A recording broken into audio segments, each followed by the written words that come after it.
যুবক বয়স ভাই, যুবক বয়সে ফাও দুন্ডা ভাই অবশ্যই গেছে ভাই, হামাগুড়ি দিয়ে ভাই চলে ভাই। একটা কর্মের দরকার ভাই, যে কোনো একটা দোকান ফাট দিয়ে দিলে ভিক্ষা করতে মানে উনি করেন না।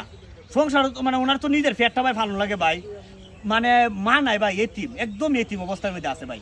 একটা বাবা আছে কিন্তু নিজের ভাই, একটা মানুষ সুস্থ থাকলো তুই মানুষ, একদম মানুষের কত হামাগুড়ি দিয়া ভাই চলে।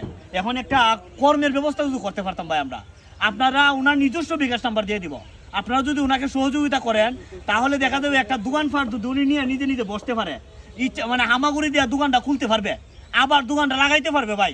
কিন্তু এক স্থানে কি আর এক স্থানে কর্ম করবে ভাই, এই ব্যবস্থাটা নাই ভাই। ভাই একদম মানে কাজ করা 5 কেজি কিনা 2 কেজি ওজন দিয়ে মানে তার ক্ষমতা নাই ভাই। একটা দোকানের ব্যবস্থা নিয়ে করা যায় ভাই, তার নিয়ে একটা কর্মের ব্যবস্থা করা যায়। আর নবীজি বলছেন নবীর শিক্ষা করোনা ভিক্ষা, তাইলে ভাই তাকে তো কর্মের ব্যবস্থা আমরা করতে হবে, যারা আমরা এই দায়িত্বে আছি ভাই। তা আমরা সকলে মিলে আসুন না ভাই, ওনাকে একটা কর্মের ব্যবস্থা করে দেই, একটা দোকানপাটের ব্যবস্থা করে দিই। দেখেন ভাই ফাওটা দেখছেন ভাই, আসুন আমরা ওনাকে একটা কর্মের ব্যবস্থা, আমরা ওনার নিজস্ব বিকাশ নাম্বার দিব ভাই। যার দয়া হয় প্রবাসী দেশে বিদেশে তারা দেখবেন, ওনাকে কর্মের ব্যবস্থা করব। সর্বোচ্চ উত্তম কাজ হলো একজন মানুষকে কর্মের ব্যবস্থা করে দেওয়া, তাকে যেন সে আরেকজনের দ্বারস্থ না হতে হয়, হাত পাততে নাই হয় ভাই। আসুন আমরা সবাই মিলে ভাইকে সহযোগিতা করি।